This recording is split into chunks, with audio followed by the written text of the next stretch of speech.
अगर कोई इंसान जिंदगी भर मंदिर में पूजा करता है लेकिन किसी भूखे को रोटी नहीं देता, और दूसरी तरफ एक इंसान मंदिर नहीं जाता लेकिन रोज एक भूखे को खाना खिलाता है, तो भगवान किसे मिलेंगे?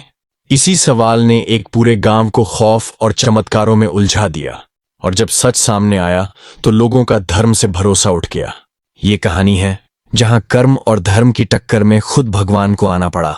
ये कहानी उस गांव की है जहां धर्म एक परंपरा बन गया था और कर्म सिर्फ एक भूली हुई शिक्षा। तो चलिए शुरू करते हैं। राजस्थान की तपती रेत में बसा था एक छोटा सा गांव, रामगढ़। नाम से ही लगता था कि ये गांव भगवान राम की छांव में है, लेकिन हकीकत कुछ और थी। यहां धर्म सिर्फ लिबास बन चुका था और लोग अपने पाप को पूजा से धोने में लगे थे। इस गांव का सबसे बड़ा मंदिर था श्री शुद्धनाथ मंदिर, जहां के मुख्य पुजारी थे पंडित शिवदत्त। पंडित शिवदत्त की गिनती जिले के सबसे धर्मपरायण व्यक्ति में होती थी। रोज सुबह 4 बजे उठकर स्नान, यज्ञ, आरती, कथा, हर कर्मकांड शास्त्र के अनुसार किया करते थे। लोग उन्हें चलती फिरती गीता कहते थे। लेकिन गांव के ही एक कोने में रहता था भीमा, एक नीची जाति का बूढ़ा जो अनपढ़ था, गंदे कपड़े पहनता था और दिन भर गांव की सफाई करता था। उसने कभी मंदिर में कदम नहीं रखा क्योंकि उसे अंदर जाने की अनुमति नहीं थी। फिर भी हर सुबह जब लोग सो रहे होते, भीमा उठता और गांव के कुएं के पास बैठकर आंखें बंद कर लेता। न मंत्र न श्लोक, सिर्फ एक प्रार्थना, हे ईश्वर मेरे कर्म सच्चे रहें, यही मेरा धर्म है। एक दिन आया जब धर्म और कर्म टकरा गए। गांव में एक अमीर जमींदार की बेटी सुधा अचानक बीमार पड़ गई। आंखें खुली की खुली रह गईं, शरीर ठंडा और आवाज बंद। पंडित शिवदत्त ने घोषणा की, सुधा पर कोई अदृश्य दोष है, उसे मंदिर में शुद्धिकरण यज्ञ कराना होगा, तभी वो ठीक होगी। गांव वाले मंदिर में इकट्ठा हुए, यज्ञ हुआ, मंत्र गूंजे, लेकिन सुधा की हालत वैसी की वैसी रही। उस रात सुधा की मां गौरी चुपचाप भीमा के पास गई। आखिर क्यों गई उसे खुद नहीं पता। शायद एक मां का अंतर्मन उसे खींच लाया। गौरी ने कांपती आवाज में कहा, वो ठीक नहीं हो रही, कोई उपाय बताओ। भीमा ने कुछ नहीं कहा, बस कुएं से एक लोटा पानी भरा, अपनी हथेली से उस पानी को देखा और बोला, जाकर उसकी आंखों पर यह पानी छिड़क देना और कहना, कर्म के नाम पर यह सेवा स्वीकार हो। गौरी चुपचाप गई। जैसा भीमा ने कहा वैसा किया और अपनी आंखों से चमत्कार देखा। सुधा की आंखें धीरे धीरे झपकने लगीं, उसके होंठ कांपे और वो बोली, मां, मुझे किसी ने छूकर उठाया। वो कौन भक्त था? उसके हाथ बहुत नरम थे। गांव में हलचल मच गई। दूसरी ओर पंडित शिवदत्त को जब ये बात पता चली, वो क्रोधित हो उठे। ये अपवित्र व्यक्ति चमत्कार करेगा, ये धर्म का अपमान है। उन्होंने घोषणा की, गांव में डंका पिटवाया, भीमा को गांव से निकालो, वो अछूत है और पाप फैला रहा है। लेकिन इस बार गांव वालों के मन में कुछ बदलाव चुका था। लोग सोच में पड़ गए। अगर पूजा मंत्र यज्ञ ने कुछ नहीं किया और एक सफाई कर्मी के पानी से बच्ची ठीक हो गई, तो क्या ईश्वर उसकी सेवा में था? और तब असली भूचाल आया। 3 रात बाद श्री शुद्धनाथ मंदिर की घंटियां रात के 2 बजे अपने आप बजने लगीं। कोई वहां नहीं था, फिर भी घंटियां लगातार घंटों तक बजती रहीं। लोग डर गए। पंडित शिवदत्त ने कहा, यह अशुद्ध आत्माओं का काम है, अगले 7 दिन मंदिर बंद रहेगा। लेकिन उसी रात भीमा को सपना आया। सपने में एक धुंधली आकृति ने कहा, कौन कहता है कि तू मुझसे दूर है? तेरी झाड़ू, तेरी सेवा, तेरी नियत मुझे हर रोज मंदिर लाते हैं। जिनके कपड़े साफ और शुद्ध हैं वो मन से काले हैं, और जो बाहर से मैले हैं वो भीतर से मेरे सबसे करीब हैं। भीमा की आंखें खुलीं, वो रो पड़ा। लेकिन अब युद्ध शुरू होने वाला था। पंडित शिवदत्त ने घोषणा की, जो भी भीमा से मिलेगा उसे मंदिर में प्रवेश नहीं मिलेगा। धर्म की रक्षा के लिए यह जरूरी है और सभी को मेरा कहा मानना होगा। गांव 2 भागों में बंट गया। एक ओर थे वो जो परंपरा में विश्वास रखते थे, दूसरी ओर थे वो जो अब अपने दिमाग से नहीं दिल से सोचने लगे थे।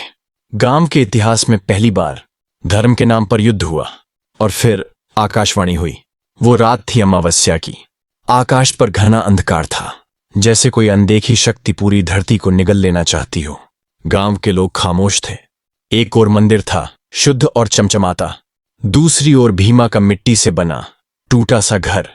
लेकिन उसके प्रति अब लोगों की नजरों में उजाला भर गया था। उसी रात कुछ हुआ जो आज भी रामगढ़ के मंदिर के रजिस्टर में लिखा हुआ है। मंदिर का चमत्कार बिना पुजारी के। रात के 3:33 पर श्री शुद्धनाथ मंदिर के मुख्य द्वार अपने आप खुले। किसी ने ताला नहीं खोला, ना कोई पास था, लेकिन मंदिर के घंटे फिर भी बजने लगे। फिर मंदिर में आरती अपने आप शुरू हो गई। दीपक जल उठे और शिवलिंग के ठीक सामने मिट्टी से बने पैर दिखाई दिए। जब गांव वाले सुबह पहुंचे, उन्होंने देखा मंदिर के सामने रेत पर भीमा के पैरों के निशान थे, लेकिन वो कहीं नजर नहीं आया। पंडित शिवदत्त ने चीखते कहा, ये कोई मायाजाल है। भगवान अपवित्र व्यक्ति को मंदिर में कैसे बुला सकता है?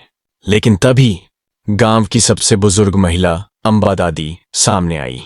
वो कांपती आवाज में बोली, पंडित जी, भगवान ने राम को जंगल भेजा क्योंकि उनका कर्म राजा की उपाधि से बड़ा था, और आप अपने धर्म के नाम पर जो कर रहे हैं वो कर्म नहीं, घमंड है।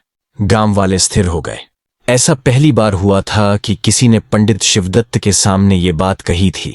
उसी समय भीमा की डायरी का खुलासा हुआ। भीमा के घर से एक पुराना फटा हुआ झोला मिला जिसमें एक डायरी थी।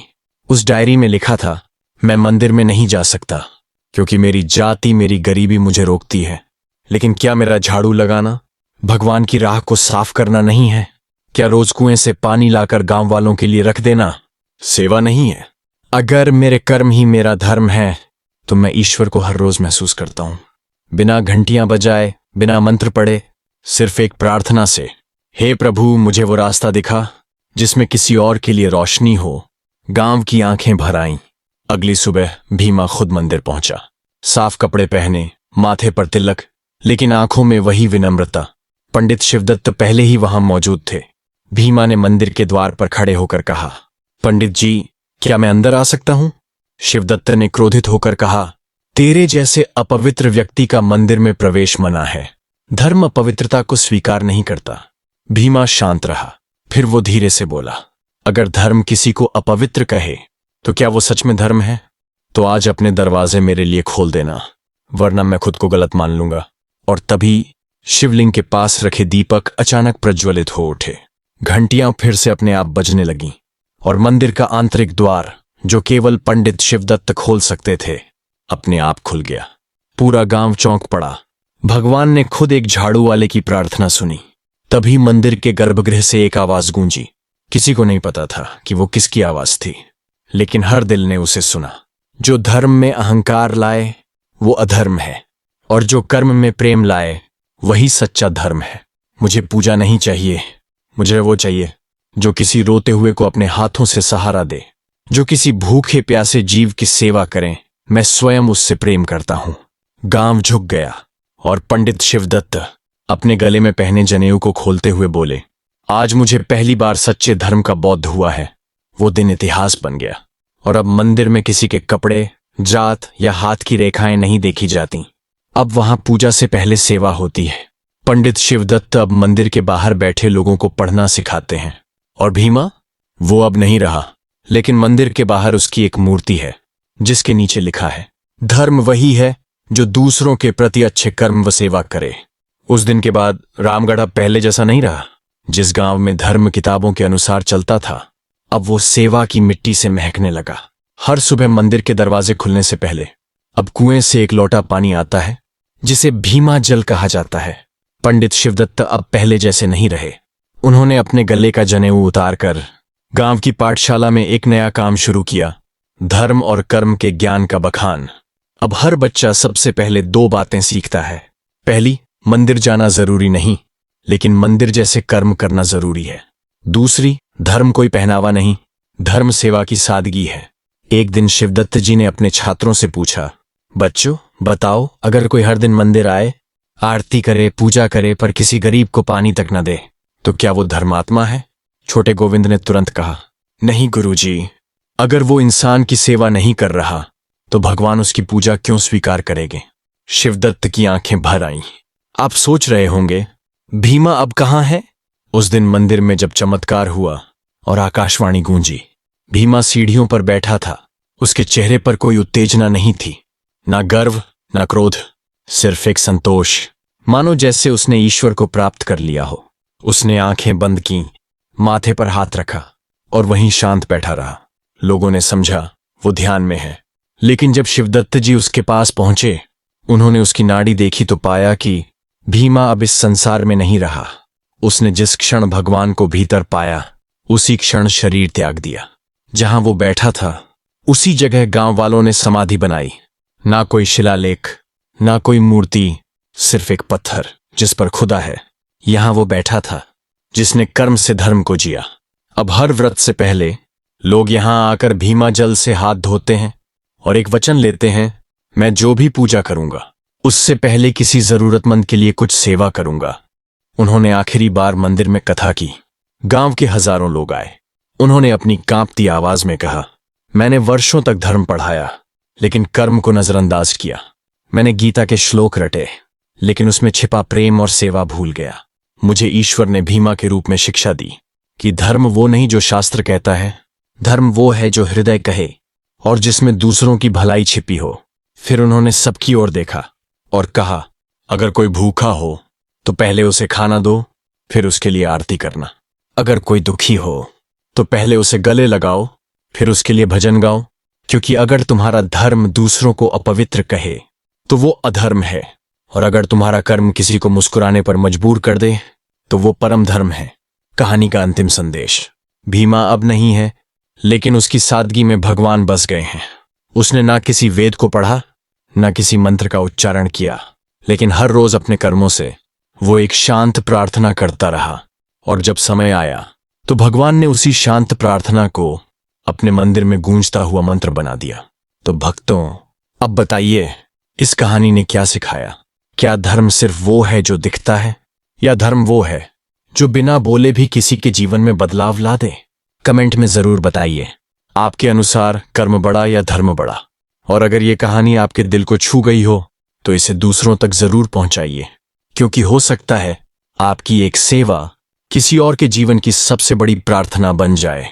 जय श्री कृष्णा।